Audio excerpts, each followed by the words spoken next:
नमस्कार भाई सभी को। 7 तारीख इवनिंग का पेपर, मॉर्निंग की जो सॉल्यूशन था वो हमने डाल दिया था और अब है इवनिंग का पेपर। और इवनिंग का पेपर का सॉल्यूशन तो बहुत जने ने डाल दिया पेपर शुरू होने से पहले भी। ठीक है, तो बात यूं हुई कि HSSC का नोटिस आया कि दोनों पेपर कैंसिल कर दिए गए हैं। कारण जो सुबह का पेपर था उसकी की और शाम का पेपर पूरा इतनी बुरी तरह आउट होया कि HSSC ने दोनों दिन के 7 और 8 तारीख के पेपर कैंसिल करने पड़े। फिर भी पेपर आउट हो गया तो क्या हो गया, आपने पैटर्न पता चल गया पेपर में क्या आना है। एक सब्जेक्ट और बढ़ गया, एनिमल हस्बेंड्री, और जीके और हिंदी तो दिए को नहीं। जो दिया वो था math, reasoning, English, Haryana GK के 10 क्वेश्चन ट्रेडिशनल के और 10 क्वेश्चन करंट अफेयर के दे रखे थे। और भी बहुत था, पेपर आपके पास होगा, कर लियो। फिर भी अगर पेपर अगर आउट हुआ है तो सॉल्यूशन करना बहुत जरूरी है। तो जो शाम का पेपर था उसका सॉल्यूशन करते हैं। और उस पेपर में जो पहला क्वेश्चन था, आंसर सबको पता होगा क्योंकि जो की है वह सबके फोनम में है। तो जो पेपर आज था उसका पहला क्वेश्चन है कि यदि संख्या का 3 गुना उस संख्या के 3/5 से 60 अधिक हो तो बताओ वो संख्या क्या है। सेम क्वेश्चन सुबह वाली शिफ्ट में थोड़ी सी रकम चेंज करके, थोड़ा सा क्वेश्चन के स्टेटमेंट चेंज करके आपको दे दिया था और वही सेम क्वेश्चन आज आपके यहाँ पे आया है। तो उसने कहा कि एक संख्या का 3 गुना और उसी संख्या का 3/5। तो हम क्या करते हैं कि इसके बटे में 1 मान लेते हैं क्योंकि हर चीज के बटे में 1 जरूर होता है।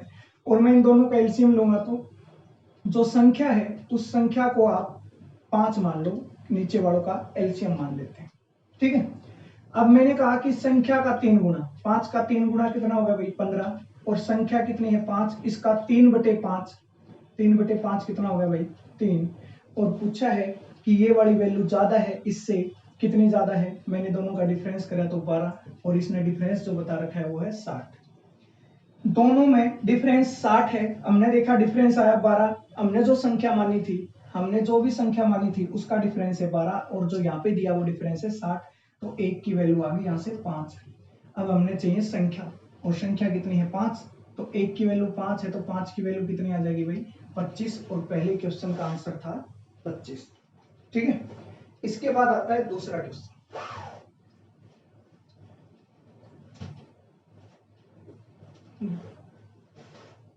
बाईस 3 में कम से कम क्या जोड़ें, कम से कम क्या जोड़ें। 2203 में कम से कम क्या जोड़ें कि वो संख्या एक पूर्ण वर्ग हो। सुबह वाली शिफ्ट में आया था कि कम से कम क्या गुणा करें, तो गुणा वाली मैंने बताया था कि इसके अभाज्य गुणनखंड कर लो, इससे पहले वाली वीडियो देख लेना। जब जोड़े पूछे तो आप इसका वर्गमूल निकाल दो। और वर्गमूल कैसे निकालते थे, पीछे से 2 के जोड़े, यहाँ आगे 2 के जोड़े। पहला जो 22 है इस ये देखो किसके स्क्वायर के आसपास है, वर्ग के आसपास है, तो वो है 4 के वर्ग के आसपास। कितना है भाई 16, ऊपर भी कितना चढ़ा दिया 4, तो यहाँ बचा कितना भाई 603। क्योंकि हम 6 बचा, आगे जो उतारते हैं ना वो पूरा पेयर, पूरा जोड़ा उतारते हैं।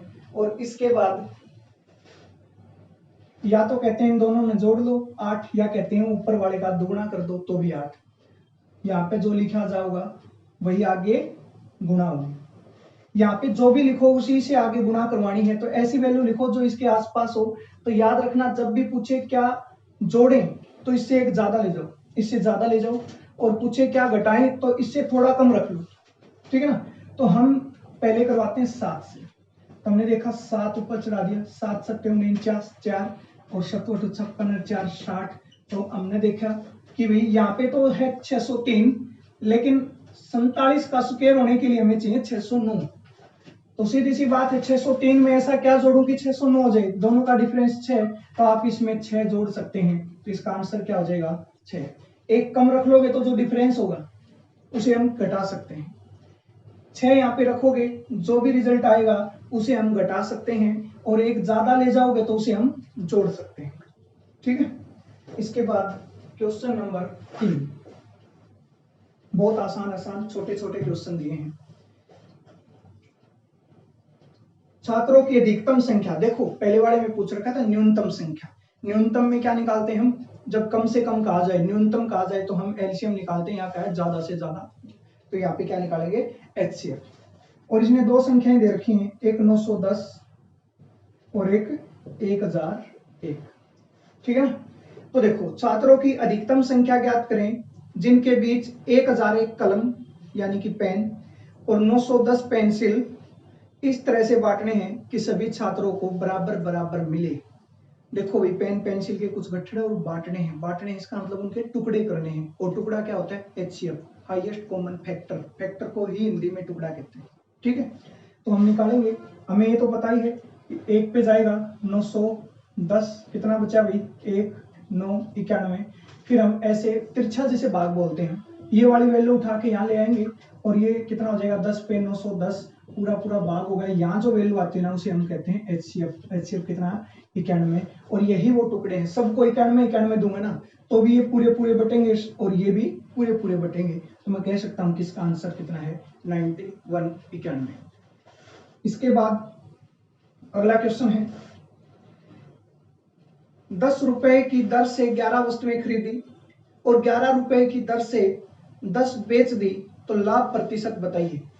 देखो 10 रुपए की दर से 11 वस्तु खरीदी और 11 रुपए की दर से 10 वस्तुएं बेच दी।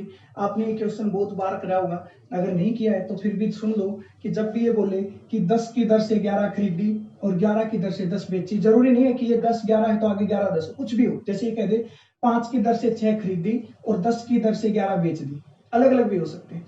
तो जब भी ऐसा हो आपको क्रॉस मल्टीप्लाई करवानी है। 10 की 10 से गुणा 100, 11 की 11 से गुणा 121। इसका मतलब ये है कि 100 की खरीदी, 21 की बेच दी। कितना फायदा हुआ भाई, 21 किस पे, 100 पे।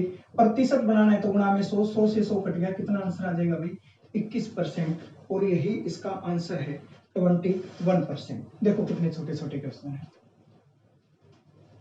इसके बाद कहता है कि किसी भी धनराशि पर 5% वार्षिक दर से 3 वर्ष के साधारण ब्याज और चक्रवृद्धि ब्याज में अंतर। देखो भाई याद रखियो एक फार्मूला कि मूलधन बराबर है अंतर बटे में दर का स्क्वायर गुणा में 10,000। अगर सिर्फ इतना दिया है तो याद रखो यो है 2 वर्ष का। कितना है भैया, 2 वर्ष का है। सिर्फ इतना दिया है तो 2 साल का है। इसमें थोड़ा सा और बढ़ा दे कि 100 बटे में 300 प्लस दर, तो यो कितने का है, 3 साल का है। तो देखो और आगे जितनी भी चीज है ना वो सारी क्या है हमारे पास, भाई दर दे रखी होगी तो दर है, अंतर है और मूलधन है। मूलधन, अंतर और दर, इन तीनों में से 2 दिए होंगे, एक पूछेगा, हमेशा यही क्वेश्चन होता है। तो इसने क्या क्या दिया है, 5% वार्षिक दर से, जो अंतर है 3 साल का, 2 साल का है तो यहां तक फार्मूला है और 3 साल का हो तो फार्मूला आगे तक है। तो उसने कहा अंतर, मैंने रखा अंतर 36.6। फिर इसने कहा दर का स्क्वायर, तो 5% दर थी भाई, 5 गुणा 5, आगे है 10,000 और गुणा में है 100 बटे में 300 में दर जोड़ दो भाई। 300 में दर जोड़ दोगे तो कितनी हो जाएगी, 5 दर है तो 300 में 5 जोड़ दो, 305। काट दो, पॉइंट हटाएंगे नीचे 10, 1 0 से 1 0, 25 चौके 100। ठीक है, अब 5 छिक्के 30 और 5 एकम 5 और 5 दूनी 10, 261 की 6 से, क्योंकि 6 एकम 6 और 6 की 6 से गुणा 36, पूरा पूरा 6 पे जाएगा तो कितना होगा, 6 चौके 24, 24 दूनी 48 और 2 0 है तो कितना आंसर आ गया अपना, और यो क्या आ गया, मूलधन। और पूछा क्या था इसमें पूछा था कि धनराशि ज्ञात कीजिए, मूलधन ज्ञात कीजिए। तो हाँ मूलधन कितना आ गया भाई, 4800 आ गया।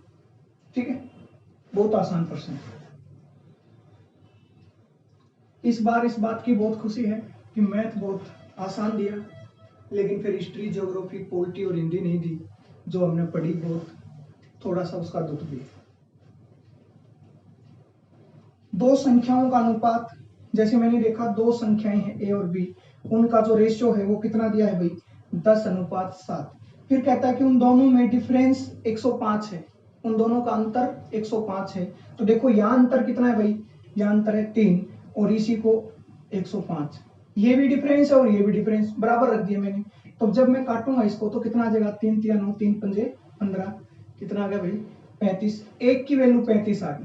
फिर इसने कहा कि दोनों संख्याओं का जोड़ क्या होगा, तो देखो ये संख्या 10 है, ये कितनी है 7, जोड़ हो गया 17, एक की वैल्यू 35 तो 17 की 17 गुना 35, 17 पंजे 85, 8 17 3 51 और 8 59, कितना आंसर आ गया भाई 595 इसका आंसर है। तो इसका ऑप्शन ए आंसर है 595, 595।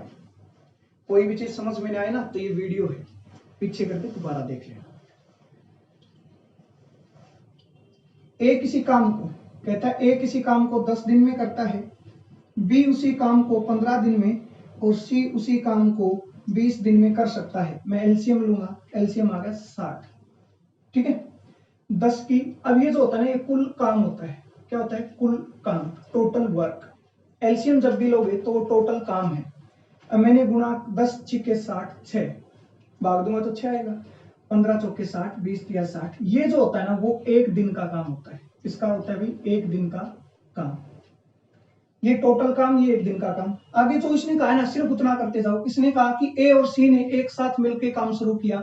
ए जो है वो एक दिन में 6 काम करता है और सी एक दिन में 3, तो 6 + 3 एक दिन में काम हो गया 9, एक दिन में 9 काम हो गया। उन्होंने कहा कि 2 दिन मिलके काम करा उन्होंने, अगर एक दिन में 9 करते हैं तो 2 दिन में कितना काम कर देंगे भाई 18। अब मैं कहता हूं कि टोटल काम कितना था 60 और उसमें से 18 काम हो चुका है, तो वो काम बचा कितना भाई 42, 42 इतना बचा। फिर कहता है कि ए चला जाता है उसकी जगह बी आ जाता है, इसका मतलब ये आदमी चला गया, बी आ गया, सी तो वैसा का वैसा है, उसका तो कोई जिक्र ही नहीं हुआ, जिक्र नहीं हुआ इसका मतलब वो आगे भी काम करेगा। अब ये करता है 4, ये करता है 3, तो 4 और 3 7, तो मैं जब इसको 7 से भाग दूंगा तो कितना आ जाएगा 6 दिन। अब बचा हुआ काम 6 दिन में होगा। अगर उसे ये पूछे कि बचा हुआ काम कितने दिन में हुआ तो 6 दिन में। फिर अगर ये आपसे पूछ ले कि टोटल पूरा काम कितने दिन में हुआ, तो पूरा जो काम हुआ वो 6 दिन ये और 2 दिन ये, टोटल कितने हो गए भाई 8। और इस पेपर में यही पूछा था कि पूरा काम कितने दिन में हुआ, तो 8 दिन इसका सही आंसर है, ठीक है ना भाई। 6 दिन तो इन्होंने लगाई, 2 दिन ऊपर वालों ने लगाए, तो हो गया 8 दिन। इसके बाद नेक्स्ट क्वेश्चन है 180 मीटर लंबी रेलगाड़ी 20 मीटर पर सेकंड की चाल से चलते हुए समान दिशा में, मतलब दोनों एक ही डायरेक्शन में 10 मीटर पर सेकंड की चाल से चल रहे आदमी को पार करने में कितना समय लेगी।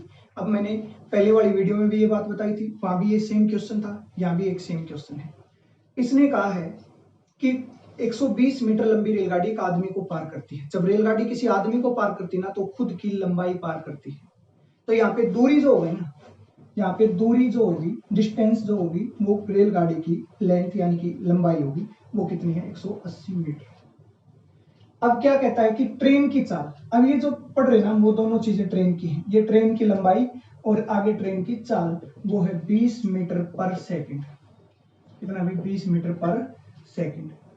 फिर आता है व्यक्ति, व्यक्ति की भी चाल दे रखी है भाई, कितनी दे रखी है व्यक्ति की चाल, व्यक्ति की चाल दे रखी है हमें 10 मीटर पर सेकंड। कितनी दे रखी है 10 मीटर पर सेकंड। पूछा है कितने समय में पार कर देगी, कितने समय में। समय का फार्मूला क्या होता है, समय का जो फार्मूला होता है वो होता है दूरी बटे चाल। क्या होता है भाई दूरी बटे चाल। अब देखो दूरी बटे चाल है तो दूरी तो कितनी है 180 मीटर। अब भाई दोनों एक ही दिशा में जा रहे हैं।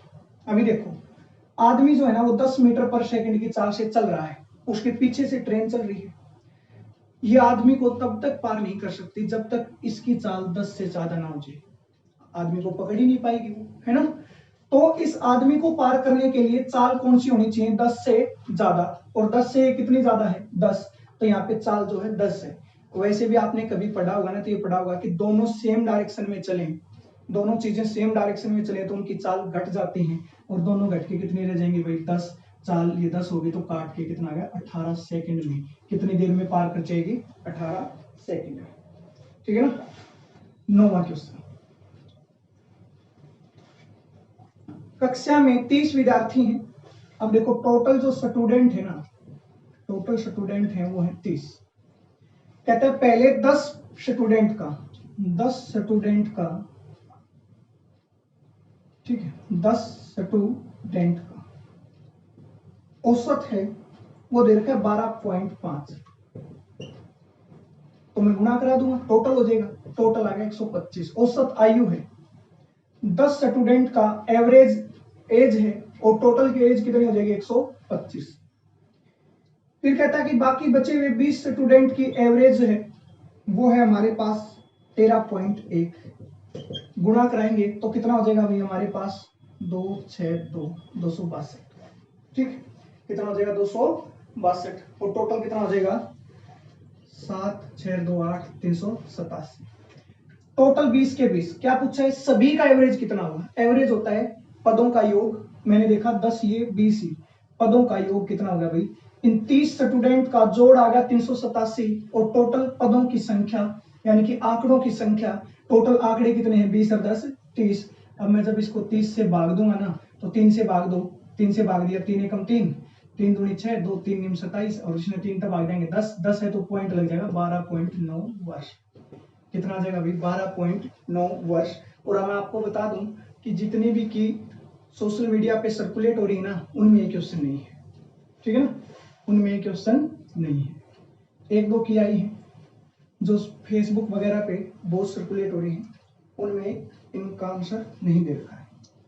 फिर आता है क्वेश्चन नंबर 10, कहता है कि 10 सेंटीमीटर ऊंचाई का एक शंकु है, एक शंकु है, और इस शंकु में ये जो होती है ना, ये होती है ऊंचाई, और ये जो होती है रेडियस यानी कि त्रिज्या।